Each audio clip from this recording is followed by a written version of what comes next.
'Di ba? Ayan, Benhur Abalos. Tapos si asan ba 'to? Si Binay. Oh, sino pa nandyan? Si Revilla. Oh, si Cayetano. Oh, si yung Bungo ayun number 44. Wala, mukhang malabo makapasok. Oh, number 44. Talo. Sa mga ganyan pa lang po eh. Sa mga ganyan pa lang ho, mga kababayan, mag-iiyakan na talaga yan. At kaya nga po, mga bossing, no?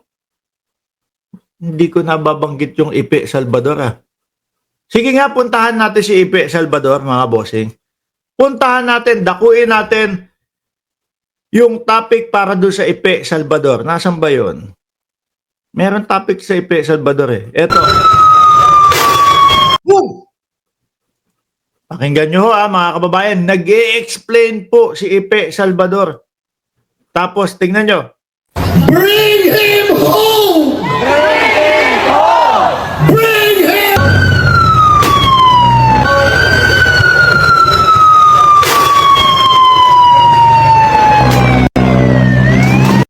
Binasag na yung TV. Kakapaulit-ulit ho mga kababayan ni Ipe Salvador ng Bring Him Home. Binasag na ho yung TV mga bossing. Nabwisit na ho mga kababayan. Oh. Kasi naman yung Ipe Salvador, wala naman pong ibang sinabi yan kundi bring him home eh. Paulit-ulit po mga kababayan, mga boss chief hamo sir. Paawa. No, ginagamit si dating Pangulong Duterte. Ganun lang po. Pero pagdating po mga kababayan sa plataforma de gobyerno, wala pong aasahan kay Ipe Salvador. Gusto niyo magpakita ako ng sample kay Ipe Salvador mga bossing? Eto, nasan ba yun? Eto, oh. Pakinggan yung maigi ha kung bakit hindi lumalabas sa top 12 si Ipe Salvador ngayon mga bossing. Oh. Specific bills do you have in mind po sa ngayon? Ngayon, tinatanong si Ipe Salvador, anong specific bill ang nasa isip mo? No, para iboto ka ng sambayan ng Pilipino. Eh kung ganito ho ang maririnig natin, mga kababayan, talagang hindi ho natin iboboto itong tao na to. Oh. Sa ngayon ho, gusto ko talaga yung sa rehabilitation ng mga addicts. Oh yeah, eh kami gusto din namin yan, Ipe. No? Baka po yung iba sinasabi, eh kayo, mga bangag kayo na mga vloggers. Mga addict kayong mga vloggers kasi ayaw nyo doon sa pagsugpo sa droga ng dating Pangulong Duterte. Hindi po. Gusto po namin yung masugpo ang droga sa Pilipinas. Ang ayaw po namin yung pamamaraan nung inyong iniidolo. Di ba? Ayaw po namin nung pamamaraan ni dating Pangulong Duterte. Suspect. Tapos sabi niya, binubuyo po namin silang manlaban. Di ba? Sabi ni Maki Kwan, oh, daming ganyan ng palabas sa YouTube. Oh, dami na pong tibing nabasag dahil dito kay Ipe Salvador. Oh. Kami din gusto namin masugpo ang droga sa Pilipinas. Oh. Gusto ko ho sila mabigyan ng pag-asa kasi. Oh. Kami din ho naniniwala sa ganun, no? Na mabigyan sila ng panibagong pagkakataon. Diba? Oh, yun din po ang gusto namin.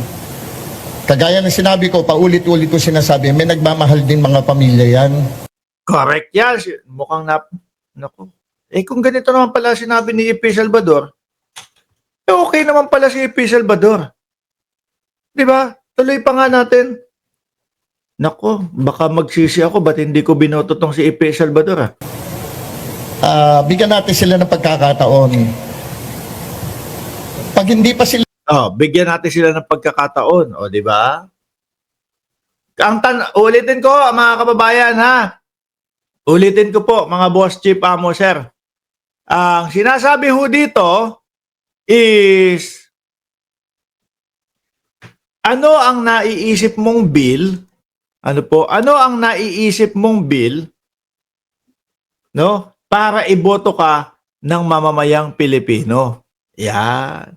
Yun, sinasabi niya para doon sa mga adik, mabigyan ng panibagong pagkakataon. Okay? So tuloy, Ipe. Pag hindi pa sila tumino doon sa anong yan, paano na yung bill na gagawin mo for them para sa mga tao? Ayaw din palang gumawa ng bill. Mga kababayan, kala ko okay na eh. Oh, ulitin natin, isang buo, wag nating putol-putulin, ha? Hindi ako magsasalita dito. What specific bills do you have in mind po sa ngayon? Sa ngayon gusto ko talaga yung sa rehabilitation ng mga addicts. Okay? Gusto ko sila mabigyan ng pag-asa kasi. Okay?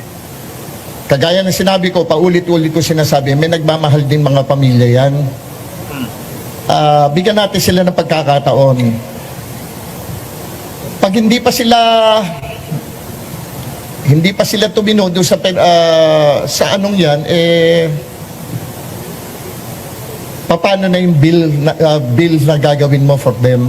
Oh, wala din palang plano na gumawa ng bill, parang Willie Rebillame din. Madami na pong batas diyan. No? Madami na pong batas diyan. Paano pa po yung bill? Oh. Bakit pa gagawa ng bill? Bakit pa gagawa ng batas? Nalito ako doon. Akala ko okay na eh. Akala ko, sabi ko sa sarili ko, mukhang nagsisi ako sa hindi pagboto kay Ipe Salvador, ha. Di po ba? Si Manang Aimee, mga kababayan. O eto, kay Manang Aimee naman ho tayo. Sabi, eto. Kaninang umaga pa, nakakanap ko mula sa iba't lugar ang reklamo tungkol sa allegedly programmed machines na kahit sino ang iboto mo ang lumalabas apalos na minsan hindi nagre-rehistro ng sino mang senador. Oh. Ulit nga, si Abalos na naman. Problema pa, dami-daming problema at reklamo, no? Kaninang umaga pa, nakakanap ko mula sa iba't lugar ang reklamo tungkol sa allegedly programmed machines na O eto din, nadaya na din. Si Manang Aimee. Nadaya na din si Manang Aimee. Hindi ho, eto, wala naman po talagang ikakapanalo ito, mga kababayan eh. No? Sa umpisa lang ho, mga bossing, nakita na natin na halata ng bawat kampo si Senadora Aimee Marcos. Halata ng bawat kampo si Senadora Aimee Marcos na namamangka sa dalawang ilog. Kaya nga po na umpisahan niyang pahiring-hiring na yan, mga kababayan eh. Di ba? Kaya po, naumpisahan niya, pahiring-hiring na yan kasi nainggit kay Robin Padilla. Si Robin Padilla, nag-number 1 nung eleksyon nung 2022. Mga kababayan, siya, number 8 lang nung sinusuportahan pa siya ng alyansa. O, ayun. Kailangan makuha ko ang boto din ng DDS. Uutuin ko sila sa pamamagitan ng aking hearing. Paaasahin ko sila na maiuwi ang dating Pangulong Duterte. No?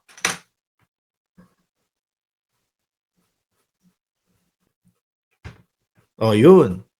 Nahalata ng taong bayan. Wala tong si Aimee. Pag ganun-ganun lang itong mga to. O. Kaya nga po umabot sa punto, mga boss chief amo sir, na yung anak niya na nangangampanya at nagmamakaawa para sa kanya, para iboto ho eh.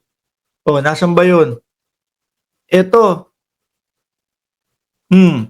Si Matthew Manoto. Good evening, friends. Oh, I ask you to consider Senator Aimee Marcos for re-election. I know many of you have differing political views with her. And that's completely understandable. Oh, pero iboto daw si Manang Aimee. Mga kababayan. Senator Aimee Marcos has been an extremely productive legislator in her time, no? In Congress and the Senate and was a 9-year governor. Mga bossing. O di po ba? Sabi ni Ron Abinales, nag-name dropping yang si Mangga. Si Abalos nga daw. Yung sinasabi niya na lumalabas daw Abalos, Diyos ko. Mananalo talaga si Abalos. Number 1 sa puso ng mamamayang Pilipino si Abalos, mga kababayan. Okay? So pansamantala ho, mga boss chief amo sir, ang maipapakita muna namin sa inyo ay etong yung mga lumalabas-labas, yung mga pinipicture-picturean muna, no, ng ating mga kababayan na mga resulta doon sa kanilang mga barangay. Pero mamaya ho, siguro mga 1 oras, 2 oras, magla-live ulit tayo. Panigurado yan, may mga partial counts na ho yan, mga bossing. Okay? Mga DDS, namnamin nyo muna itong mga ito. Ayan, si Ben-Hur Abalos, mga bossing. 252 votes. At si Bato de la Rosa, yung kanilang ka-PDP, 44 votes.